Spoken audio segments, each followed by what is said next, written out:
Imana isivuga, Imana inakoreza gisaba. Umunsi tunezerwa muri site habaye impamvu. Nabi ngo wana nari nabonye ibintu bitameze neza. Si ngombwa dusenge ko cyo gusanga turi benshi kandi abagore bamwe bambaye ibitambaro abandi baje. Wese manchicho. Nachuranga wihuse kubiye.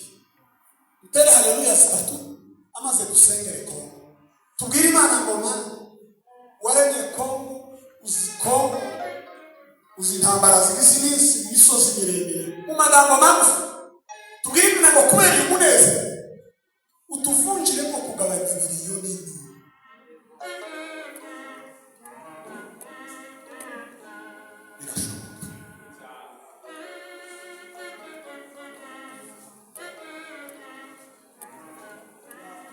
Oturi ahe bamwe abandi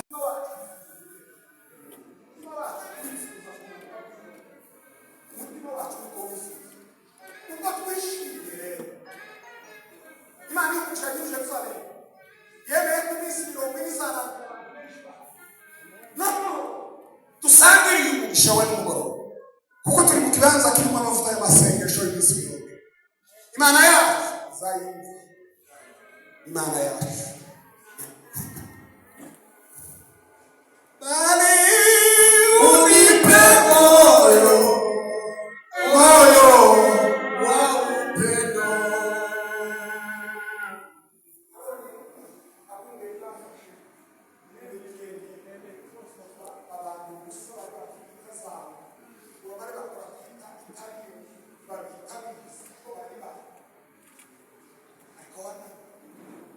Bali unipe moyo wa upendo Yonore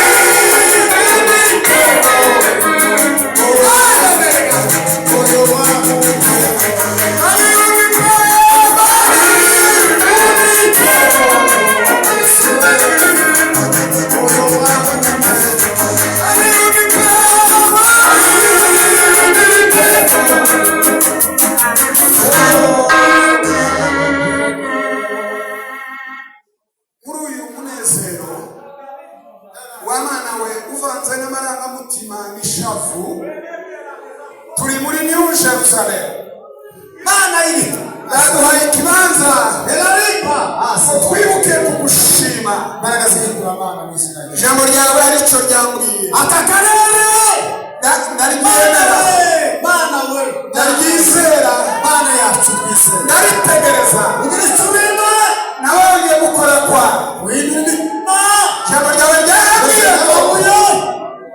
nishimire uwiteka mw'izina rya Yesu nawe wazamurika umutima usaba aricyo nsaba muri uyu mugoroba aricyo nsaba muri iyi okasiyo aricyo nsaba muri iyi oporutunite ibonetse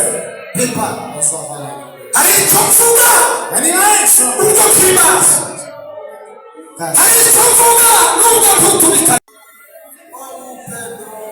ndakwereka isuzumira igihugucurira bariya bagura abajyana ku musozi n'abana ndakwereka bibogobogo batabara Imana y'Imana ndakwereka minembwe utuvumerere Imana ndakwereka ino utuvumerere Imana ndakwereka pure utuvumerere Imana ndagushimiye Imana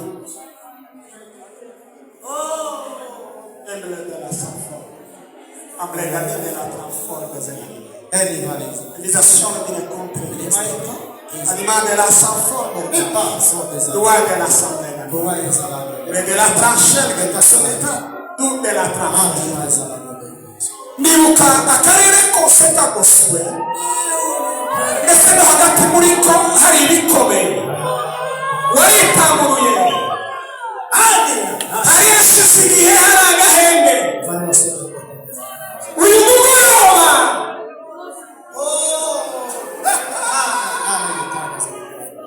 Imana ihimazwe muri Kristo Yesu.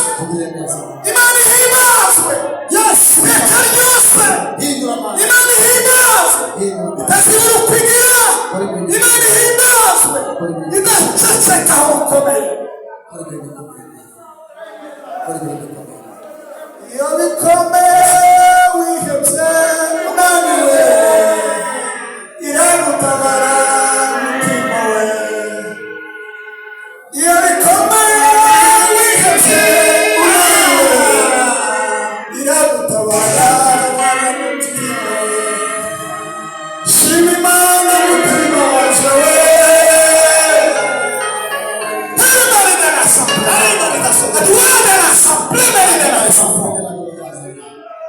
Shenaite azovera kuri tariki ya mbere mu mpeshyi y'umwaka mu kwezi kwa nyuma n'izina rya Yesu Kristo. Amen. Reka dusenge yo gutaha rero.